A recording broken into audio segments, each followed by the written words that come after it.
Motorola কিন্তু বর্তমান বাংলাদেশ মার্কেটে একটি বাজেট সেগমেন্ট অনুযায়ী যথেষ্ট ভালো একটি পারফরম্যান্স সেন্ট্রিক ফোন লঞ্চ করে দিয়েছে এবং ফোনটি হচ্ছে Motorola G34 5G। সো 20,000 টাকা প্রাইস পয়েন্ট অনুযায়ী একটি 5G ফোন যা মোটোরোলার পক্ষ থেকে এবং যাতে কিনা থাকছে Snapdragon 695 এর মতো একটি চিপসেট, এছাড়া ডিসেন্ট লেভেলের একটি ডিসপ্লে, এছাড়া একটি খুব সুন্দর ক্যামেরা এবং আরো কিছু ফিচার্স দিয়ে কিন্তু ফোনটি খুবই দুর্দান্ত একটি প্যাকেজ কিন্তু রেডি করা হয়েছে। এই ফোনটি কিন্তু এখন বর্তমান মার্কেটে অনেক হাইপেই রয়েছে। এর প্রধান কারণ হচ্ছে এর প্রাইস সেগমেন্ট এবং এই প্রাইস সেগমেন্ট অনুযায়ী যে পারফরম্যান্স সেটি প্রোভাইড করতে পারছে সেটা কিন্তু খুবই অবিশ্বাস্য।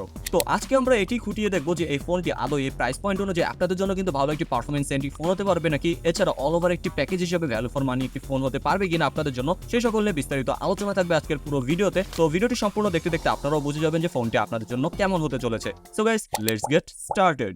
ফার্স্ট অফ অল, ফোনটি কিন্তু বাংলাদেশ মার্কেটে দুটি ভেরিয়েন্টে পাওয়া যাচ্ছে। একটি হচ্ছে 4GB 128GB এবং 8GB 128GB ভেরিয়েন্ট, যার ডিটেলস প্রাইস কিন্তু আমাদের ডেসক্রিপশন বক্সে দেওয়া থাকবে, অর্থাৎ আপডেট প্রাইসটা দেওয়া থাকবে, সেটি আপনারা চেক আউট করে রাখতে পারেন। এবং এই ফোনটি কিন্তু 8GB 128GB ভেরিয়েন্টটা অ্যারাউন্ড 18,000 টাকার মধ্যে পাওয়া যাচ্ছে এবং 695 চিপসেট থাকার কারণে কিন্তু দুর্দান্ত একটি প্যাকেজও কিন্তু এটাকে বলা যায়। ফার্স্ট অফ অল, ফোনটির ডিজাইন সম্পর্কে যদি কথা বলি, ফোনটির ডিজাইনটা কিন্তু খুবই ক্লাসিক টাইপের করা হয়েছে এবং ফোনটি দেখলে আপনাদের কিন্তু এক নজরে পছন্দ হয়ে যাওয়ার মতো, কেননা ফ্রস্টেড টাইপের একটি ব্যাক প্যানেল দেওয়া রয়েছে এবং কালার ভেরিয়েন্টগুলোও কিন্তু যথেষ্ট প্রিমিয়াম করা হয়েছে। ফোনটি ব্যাক সাইড এবং ফ্রেমগুলো কিন্তু পলিকার্বনেট বিল্ডের থাকছে, এছাড়া যথেষ্ট লাইট ওয়েট এবং মোটামুটি থিক রাখার কিন্তু চেষ্টা করা হয়েছে। ফোনটি অলমোস্ট 180 গ্রাম ওয়েট এবং 8mm থিকনেসের সাথে কিন্তু ফোনটি মোটামুটি লাইট ওয়েট এবং হ্যান্ডি একটি ফোনে কিন্তু পরিণত হয়, যাতে কিনা ফোনটি আপনারা ওয়ান হ্যান্ডে ইউজ করতে গেলে তেমন কোনো প্যারা খাবেন না এবং যথেষ্ট প্রিমিয়াম একটি ভাইবস দিতে পারবে আপনাদের ফোনটি ইউজ করার ক্ষেত্রে। এছাড়া ফোনটিতে কিন্তু একটি IP52 এর একটি ওয়াটার এবং ডাস্ট রেজিস্ট্যান্ট দেওয়া রয়েছে। অপরদিকে ফোনটির ব্যাক সাইডে কিন্তু আপনারা একটি ডুয়েল ক্যামেরা সেটআপ দেখতে পারবেন, যার ফ্রেমটা কিন্তু কিছুটা কার্ভ টাইপের করার কারণে কিন্তু যথেষ্ট ক্লাসিক একটি ভাইবস দেবে আপনাদের।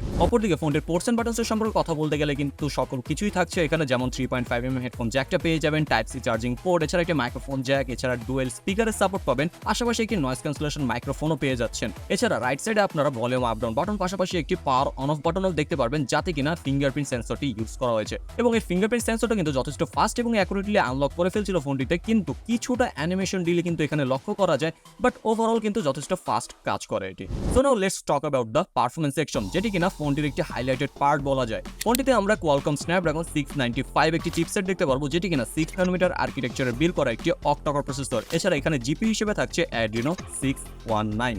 এছাড়া এটি কিন্তু একটি 5G চিপসেট, যেটি কিনা যথেষ্ট অ্যাডভান্টেজের সাইড হয়ে যাবে আপনাদের এই 20,000 টাকা প্রাইস সেগমেন্টের রয়েছে, কেননা এখন 20,000 টাকা প্রাইস পয়েন্টে তেমন একটা 5G ফোন দেখা যায় না। অপরদিকে আমরা অপারেটিং সিস্টেম হিসেবে এখানে Android 14 এরও সাপোর্ট দেখতে পারবো এবং Motorola কিন্তু প্রমিস করছে যে এখানে আপনারা Android 15 এর একটি মেজর আপডেট পেয়ে যাবেন। এছাড়া 3 ইয়ার্সের একটি সিকিউরিটি আপডেট প্যাচও আপনারা দেখতে পারবেন, যাতে কিনা আপনাদের ফোনটির ফিউচার সিকিউর থাকবে, অর্থাৎ পাওয়া আপগ্রেডের সাথে কিন্তু ভালো ভালো ফিচার্সও আপনারা এখানে দেখতে পারবেন। এছাড়া এর UI ফিচার্সের যদি কথা বলে, এখানে কিন্তু টুকটাক Motorola সকল ফিচার্সই দেওয়া রয়েছে, যেমন কিনা ঝাঁকি দিলে ফ্ল্যাশ লাইটটা অন হয়, এছাড়া টুইস্ট করলে হচ্ছে ফোনের ক্যামেরাটা অন হয়, এসব সকল ফিচার্স কিন্তু এখানেও থাকছে এবং এর UIটা কিন্তু যথেষ্ট নিট অ্যান্ড ক্লিন রাখার চেষ্টা করা হয়েছে। কিছু প্রি ইনস্টলড অ্যাপ কিন্তু আপনারা এখানে দেখতে পারবেন, যেগুলো কিনা সহজে আনইনস্টল করে নিতে পারবেন এবং এর UIটি কিন্তু যথেষ্ট ইউজার ফ্রেন্ডলি হবে আপনাদের জন্য, অনেক অসাধারণ ফিচার্সও কিন্তু এটি ভরা থাকছে। তো আমরা যদি ফোনটির ভেরিয়েন্টের কথা বলি, ফোনটি কিন্তু দুটি ভেরিয়েন্টে থাকে, যেমন একটি হচ্ছে 4GB 8GB র্যাম ভেরিয়েন্ট এবং 128GB 256GB রম ভেরিয়েন্ট থাকে, কিন্তু বাংলাদেশ মার্কেটে আপনারা 128GB পর্যন্ত ম্যাক্স রম সাপোর্ট পাবেন, অর্থাৎ দুটি ভেরিয়েন্টে পাবেন 4GB 128GB এবং 8GB 128GB ভেরিয়েন্ট। এবং এখানে রম টাইপ হিসেবে থাকছে UFS 2.2 এবং র্যাম টাইপ হিসেবে আমরা পেয়ে যাব LPDDR4X, যা কিনা আপনাদের হেভি অ্যাপসগুলো ব্যাকগ্রাউন্ডে রান করতে অনেকটাই সাহায্য করবে। সো ফোনটির পারফরম্যান্স সেকশনে যদি আমরা কথা বলি, কোয়ালকম স্ন্যাপড্রাগন 695 কিন্তু যথেষ্ট ভালো একটি প্রসেসর বলা যায়, অর্থাৎ 30,000 টাকা প্রাইস সেগমেন্টের এখন প্রসেসর হয়ে দাঁড়িয়েছে, কিন্তু এই 20,000 টাকা অনুযায়ী কিন্তু আপনাদের যথেষ্ট ভালো একটি পারফরম্যান্স প্রোভাইড করতে পারবে, কেননা ফোনটি থেকে আমরা আনতুত স্কোর পেয়েছি অ্যারাউন্ড 4 লাখের কাছাকাছি। এছাড়া 2000 প্লাস কিন্তু এখানে মাল্টিকোর স্কোর আমরা পেয়ে যাচ্ছি এবং এর মাধ্যমে কিন্তু আপনারা যথেষ্ট ভালো টাইপের গেমসগুলো কিন্তু ভালো সেটিংসে খেলতে পারবেন, যেমন কিনা ফ্রি ফায়ার কিন্তু আপনারা ম্যাক্স সেটিংসে খেলতে পারছেন তেমন কোনো ড্রব্যাক ছাড়া। এছাড়া পাবজি টাইপের গেমও কিন্তু আপনারা এইচডিতে হাই সেটিংসে, এছাড়া স্মুথ প্লাস ব্যালেন্সে খেলতে পারবেন। অপরদিকে কল অফ ডিউটিতে আপনারা কিন্তু ম্যাক্স সেটিংসে 60 FPS পর্যন্ত সাপোর্ট দেখতে পারবেন, যা কিনা একটি দুর্দান্ত পারফরমেন্স সাপোর্ট হয়ে দাঁড়াবে আপনাদের জন্য। এছাড়া এখানে তেমন একটা হিটিং ইস্যুও কিন্তু দেখা যায় না, যা কিনা আরো একটি ভালো অ্যাডভান্টেজের সাইড এবং 95% পর্যন্ত এখানে ম্যাক্সিমাম আপনার পারফরমেন্স দেখতে পারবেন। সো পারফরমেন্সের যদি কথা বলি, যথেষ্ট ভালো একটি আপগ্রেড কিন্তু এখানে করা হয়েছে, অর্থাৎ Motorola পক্ষ থেকে এই বাজেট সেগমেন্ট অনুযায়ী বর্তমান মার্কেটে সেরা পারফরমেন্স ফোন কিন্তু এটি হতে পারে আপনাদের জন্য। তো কথা বলা যাক ফোনটির ডিসপ্লে সেকশন নিয়ে, যেখানে কিনা কিছুটা ক্রস কাট তো থাকছেই। ফোনটিতে আপনারা 6.5 ইঞ্চিসের একটি এইচডি প্লাসের আইপিএস এলসিডি প্যানেল দেখতে পারবেন, যাতে কিনা 120 হার্জের একটি রিফ্রেশ রেট দেওয়া রয়েছে। তো এই 20,000 টাকা প্রাইস পয়েন্ট অনুযায়ী জাস্ট একটি এইচডি প্লাস ডিসপ্লে কিন্তু কোনো মতে মানানসই না, কিন্তু সেটাকে পোষায় দেওয়ার জন্য কিন্তু এখানে 120 হার্জের একটি রিফ্রেশ রেটও ইউজ করা হয়েছে। এছাড়া এখানে 270 পিপি ডেনসিটিও থাকছে। তো ডিসপ্লের কোয়ালিটি যদি কথা বলতে যাই, তাহলে কিন্তু এই এইচডি প্লাস অনুযায়ী কিন্তু যথেষ্ট ভালো একটি ডিসপ্লে কিন্তু ইউজ করা হয়েছে, ভালো কোয়ালিটিও থাকছে। অর্থাৎ আপনারা মিডিয়া কনজাম্পশনের ক্ষেত্রে কিন্তু ভালো মতো কন্টেন্ট দেখতে পারবেন এই ডিসপ্লে থেকে। কিন্তু অবশ্যই আমরা এখানে একটি ফুল এইচডি প্লাসের ডিসপ্লে আশা করতেই পারি। তো এদিক থেকেও কিন্তু আপগ্রেড না করার পিছনে একটি কারণ রয়েছে, অর্থাৎ ডিসপ্লেটি যদি আরেকটু ভালো কোয়ালিটির দেওয়া হতো, অর্থাৎ এমন টাইপেরও যদি দেওয়া হতো, তাহলে কিন্তু পারফরমেন্স সেকশনটা এতটা ভালো দিতে পারতো না। তো বেসিক্যালি এটি একটি পারফরমেন্স সেন্ট্রিক ফোন বানানোর কারণে কিন্তু কিছুটা ক্রস কাট করা হয়েছে।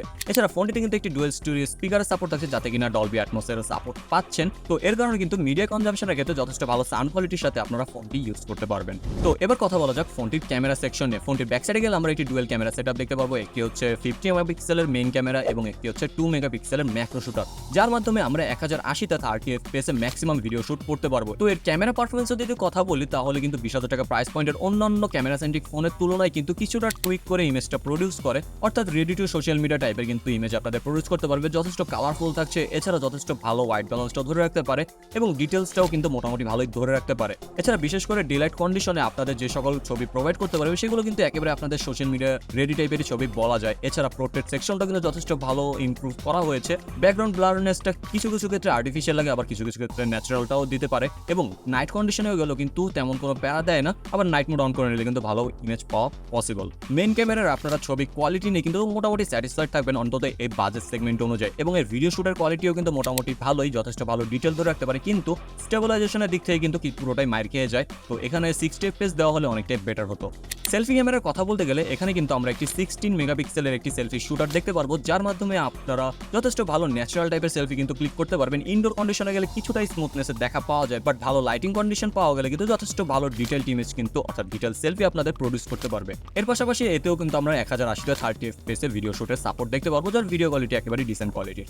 পাশাপাশি কিন্তু এখানে আপনারা একটি 5000 mAh এর বিগ ব্যাটারি সাপোর্টও দেখতে পারবেন, যাতে কিনা 18 ওয়াটের ফাস্ট চার্জিং এর সাপোর্ট থাকছে, যা কিনা আরো একটি দুর্দান্ত সাইড বলা যায়। অর্থাৎ ভালো একটি লং টার্ম পারফরমেন্স আপনাদের কিন্তু প্রডিউস করতে পারবে, অর্থাৎ একটা না আপনারা প্রায় 1 থেকে 1.5 দিনের মতো ইজিলি ফোনটি ইউজ করতে পারবেন। বাট ফাস্ট চার্জিংটা যদি আরেকটু বেশি হতো, তাহলে কিন্তু একটু বেটার হতো, কারণ 20,000 টাকা প্রাইস পয়েন্ট অনুযায়ী 18 ওয়াটের বেশিও কিন্তু এখন পাওয়া যায়। বাট ওভারঅল যদি আমরা ফোনটির কথা বলি, ফোনটির বাজেট যেহেতু হচ্ছে 18,000 টাকা, তো 18,000 টাকা অনুযায়ী এরকম একটা চিপসেট পাওয়া কিন্তু আসলে একটা ভাগ্যের ব্যাপার। কিন্তু আপনাদের কম্প্রোমাইজ করতে হবে ডিসপ্লে সেকশনটাতে। ক্যামেরা সেকশনটা একেবারে ডিসেন্ট কোয়ালিটির বলবো। এছাড়া বিল্ড কোয়ালিটির যদি কথা বলি, সেরকম ডিউরেবল নাকি সেটা কিন্তু বোঝা যাবে না।